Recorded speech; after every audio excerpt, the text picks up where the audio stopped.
Hello guys, welcome back to my YouTube channel ನಮ್ಮ Kannada vlogs. ಇವತ್ತು Sunday ಬೆಳಗ್ಗೆನೆ mutton sambar ಮಾಡ್ತಾ ಇದ್ದೀವಿ. ನಾವು ಮಂಡ್ಯದವರು. ನಿಮಗೆ ಮಂಡ್ಯ ನಾಟಿ ಸ್ಟೈಲ್ ಮಟನ್ ಸಾಂಬಾರು ಹೇಗೆ ಮಾಡೋದು ಅಂತ ಈ ವ್ಲಾಗಲ್ಲಿ ತಿಳಿಸ್ಕೊಡ್ತೀನಿ, ಬನ್ನಿ. ಇಲ್ಲಿ ನಾನು 1.5 kg ಮಟನ್ನ ತೊಗೊಂಡಿದ್ದೀನಿ. 1.5 kg ಮಟನ್ಗೆ ಏನೇನೆಲ್ಲ ಬೇಕು ಅಂತ ನಿಮಗೆ ಹೇಳ್ತೀನಿ.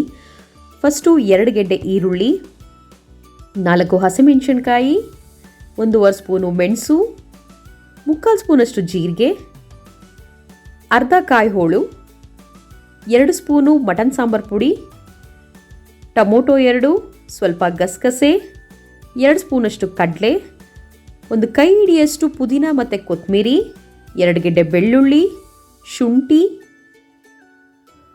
2 ಚಕ್ಕೆ, 2 ಲವಂಗ.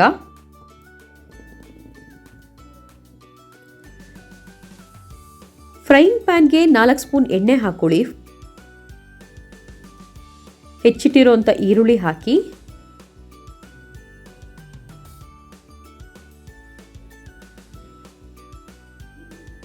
ಯಾವುದೇ ಕಾರಣಕ್ಕೂ ಫ್ರೈ ಮಾಡ್ತಿರೋಂಥ ಐಟಮ್ಮು ಸಿಗಬಾರ್ದು. ಬಿಡಿಸಿಟ್ಟಿರೋಂಥ ಬೆಳ್ಳುಳ್ಳಿ, 2 ಗೆಡ್ಡೆ ಬೆಳ್ಳುಳ್ಳಿ,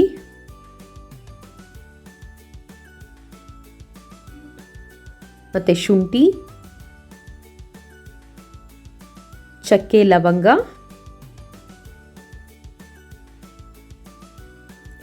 ಕಮ್ಮಿ ಉರಿಯಲ್ಲಿ ಇಟ್ಟು ಇದನ್ನೆಲ್ಲ ಫ್ರೈ ಮಾಡ್ಕೊಳ್ಳಿ. ಹಸಿಮೆಣಸಿನ್ಕಾಯಿ, ಮೆಣಸು ಮತ್ತು ಜೀರಿಗೆ ಇದೆಲ್ಲ ಒಂದು 4-5 ನಿಮಿಷ ನೀಟಾಗಿ ಕಮ್ಮಿ ಉರಿಲಿಟ್ಟು ಫ್ರೈ ಮಾಡ್ಕೋಬೇಕಾಗತ್ತೆ.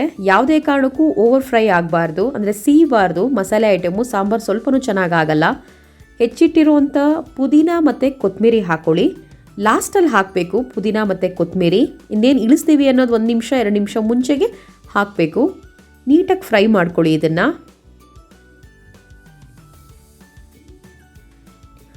ನಾನು ಇದರಲ್ಲಿ ಏನು ಮಸಾಲೆ ಸಾಂಬಾರು ಪುಡಿ ತೋರಿಸಿದ್ದೀನಲ್ಲ, ಮಟನ್ ಸಾಂಬಾರು ಪುಡಿ, ಅದನ್ನು ನೆಕ್ಸ್ಟ್ ವ್ಲಾಗಲ್ಲಿ ನಾನು ಹಾಕ್ತೀನಿ. ಮಂಡ್ಯ ಸೈಡ್ ನಾವು ಹೇಗೆ ಮಟನ್ ಸಾಂಬಾರನ್ನ ಪುಡಿನ ಮಾಡ್ತೀವಿ ಅಂತ ಹೇಳಿ ನಿಮಗೆ ವ್ಲಾಗ್ ಮಾಡಿ ಹಾಕ್ತೀನಿ.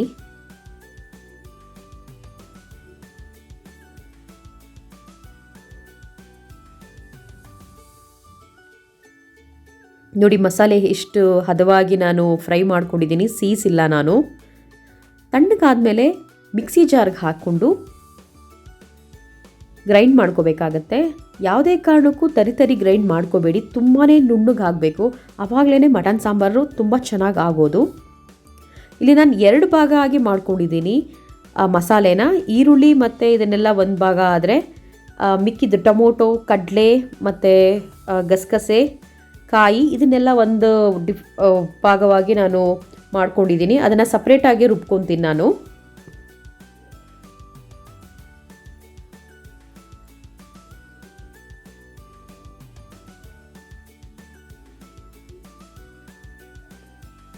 ಇದು ನಮ್ಮದು ಗ್ರೀನ್ ಕಲರ್ ಖಾರ ರೆಡಿ ಇದೆ. ಇದು ಕಂಪ್ಲೀಟಾಗಿ ನುಣ್ಣಗಿರಬೇಕು ಖಾರ, ಯಾವುದೇ ಕಾರಣಕ್ಕೂ ತರಿಯಾಗಿ ರುಬ್ಕೋಬೇಡಿ. ಇದು ಇನ್ನೊಂದು ಖಾರ ರೆಡಿ ಮಾಡ್ಕೊತಾ ಇದ್ದೀನಿ. ಟೊಮೊಟೊ, ಕಾಯಿ, ಮಟನ್ ಸಾಂಬಾರು ಪುಡಿ, ಕಡಲೆ ಮತ್ತು ಗಸಗಸೆ. ಇದು ಅಷ್ಟೇ ತುಂಬಾ ನುಣ್ಣಗಾಗಬೇಕು. ಖಾರ ನುಣ್ಣಗಾದಷ್ಟು ಸಾಂಬಾರು ಟೇಸ್ಟ್ ಚೆನ್ನಾಗಾಗತ್ತೆ, ಅಂದರೆ ಖಾರ ಮಟನ್ಗೆ ನೀಟಾಗಿ ಹಿಡಿಯುತ್ತೆ.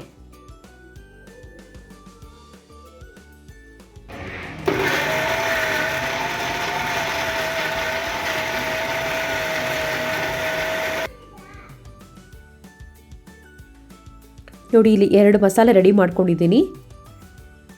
ಕುಕ್ಕರ್ಗೆ ಎಣ್ಣೆ ಹಾಕಿ ಗ್ರೀನ್ ಕಲರ್ ಮಸಾಲ ಹಾಕಿ ನೀಟಾಗಿ ಫ್ರೈ ಮಾಡ್ಕೊಳ್ಳಿ.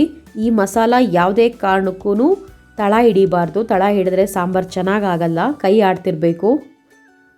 ಒಂದು 2-3 ನಿಮಿಷ ಹಸಿ ವಾಸನೆ ಹೋಗಬೇಕು, ಅಲ್ಲಿವರೆಗೂ ನೀಟಾಗಿ ಫ್ರೈ ಮಾಡ್ಕೊಳ್ಳಿ. ಅದಾದಮೇಲೆ ಮಟನ್ ಹಾಕಿ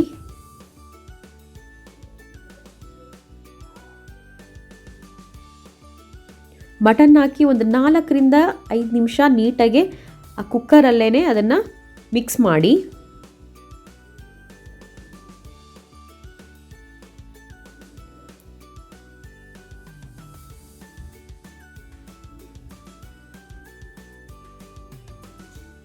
ನೆಕ್ಸ್ಟು ರುಚಿಗೆ ತಪ್ಪಷ್ಟು ಉಪ್ಪು ಹಾಕಿ,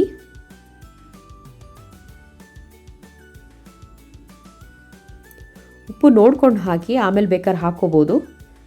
ರೆಡ್ ಕಲರ್ ಮಸಾಲ ಏನು ಮಾಡಿದ್ವೋ ಟೊಮೊಟೊ ಮತ್ತು ಖಾರದ ಪುಡಿ ಹಾಕಿ ಅದನ್ನು ಹಾಕಿ ನೀಟಾಗಿ ಮಿಕ್ಸ್ ಮಾಡಿ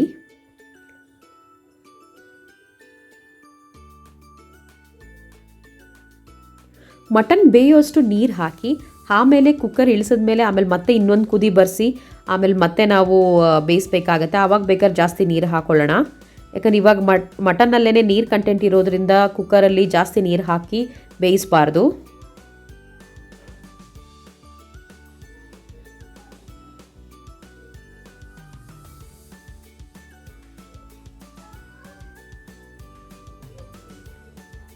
ಕುಕ್ಕರ್ ಮುಚ್ಚಳ ಮುಚ್ಚಿ 3 ವಿಷಿಲ್ ಬರ್ಸ್ಕೊಳ್ಳಿ.